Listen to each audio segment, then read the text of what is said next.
Bon, vous devez savoir que chacun a ses convictions personnelles, en dehors de la politique, en dehors de l'idéologie d'un parti politique, qui soit-il. Vous devez savoir qu'il y a des cadres de l'IDPS qui sont là-bas, dans le M23.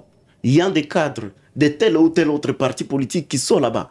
Et quand un cadre d'un parti politique est entré là-bas, est-ce qu'il a été mandaté par son parti, soit par son autorité morale? Je crois non. Et vous devez comprendre que l'ennemi a vraiment des stratégies qu'il est en train d'utiliser pour convaincre les esprits faibles, les esprits non patriotiques. Moi, personnellement, je ne dois qu'appeler aux jeunes vraiment d'avoir un esprit patriotique aigu. De manière, si on te présente combien d'argent, soit quel genre de poste, tu dois être vraiment patriote pour conserver ce que nous appelons l'intégrité territoriale. Et donc, nous sommes là, nous devons nous battre pour notre souveraineté. Et si nous serons vraiment très résistants, je crois que, comme vous le savez, nous n'avons perdu qu'une bataille à Kanyabayonga, à Rutshuru et partout ailleurs, mais nous n'avons pas perdu la guerre. Moi, je ne fais qu'appeler à la réorganisation de nos FRDC pour que nos FRDC puissent reconquérir les entités jadis occupées par le M23. Et j'ai la conviction que nous devons toujours gagner cette guerre.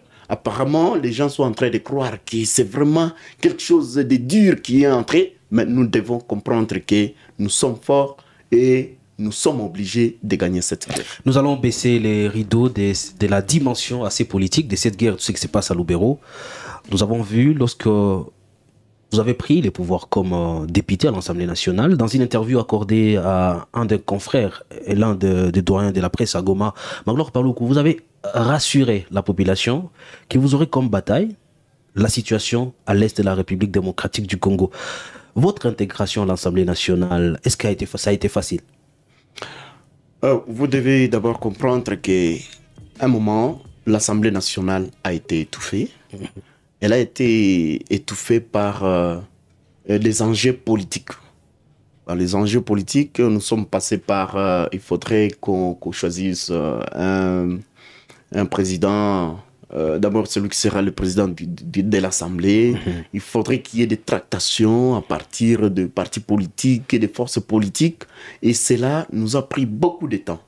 Et pendant qu'on pouvait déjà commencer à travailler sur la question, parce que je sais que cela pourrait être aussi quelque chose qui a traîné la nomination du gouvernement. Et pendant ce temps, nous avons une constitution. Et dans la constitution, il y a la loi qui nous dit que nous devons aller à vacances parlementaires chaque le 15. Donc la session de mars doit finir le 15 juin. Et là, on est obligé. Et donc, c'est de cette manière que la session de mars n'a pas eu beaucoup de travail, à terme de travail d'un député. Et donc, nous attendons le retour, parce qu'ici nous sommes à plein vacances parlementaires. Et donc, la session de septembre, nous serons là et nous allons faire le travail des députés. Vous savez qu'il y aurait normalement des commissions qui seraient déjà instaurées, mais on n'a pas mis en place des commissions parce qu'il n'y a pas eu le temps.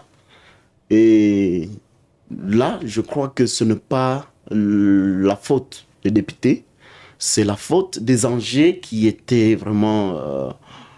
sur le table dans des bureaux politiques, et cela n'a pas permis que les députés puissent travailler conformément à ce qui est les attentes de la population. On peut dire à ce niveau qu'il y a un retard dans le fonctionnement même des institutions. Et qu'est-ce qui expliquerait ces retards qui s'affichent aujourd'hui? Parce qu'il y a par exemple à l'est la guerre qui se passe, mais les élus qui ont été votés par le peuple indexe ces retards des institutions, des transactions politiques. Qu'est-ce qui expliquerait vraiment ces retards aujourd'hui? Bon, vous-même, vous allez comprendre, les élections ont eu lieu le 20 décembre 2023. Aujourd'hui, nous sommes en juin 2000... D'ailleurs, à juillet 2024. Et le gouvernement a été nommé en juin. Vous voyez déjà un retard un retard où jusqu'aujourd'hui même, il y a des cabinets, il y a des ministères qui n'ont pas encore mis à place leur cabinet. Et donc, il y a des ministères qui ne fonctionnent jusque-là pas normalement. Le retard est dû à la situation politique. À la situation politique avec le problème des tractations politiques. Et surtout, la situation de forces politiques.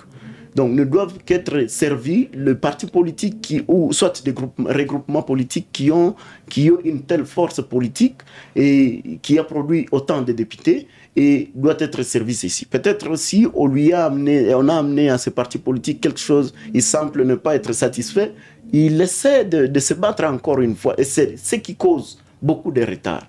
Et donc, vous devez comprendre que c'est aussi un problème dans notre pays où nous devons travailler dur pour que cette manière de faire les choses puisse changer. Alors, Blaise, hein, parce que là, ça fait quand même partie de l'actualité. Et comme on est en train de parler de la crise, parce que c'est bien beau de parler de la crise dans l'Est de la République démocratique du Congo, déjà dans l'Est, avec des personnes aussi qui viennent de la partie Est. Aujourd'hui, parce que c'est l'anniversaire des États-Unis et aussi sont en train de célébrer leur anniversaire,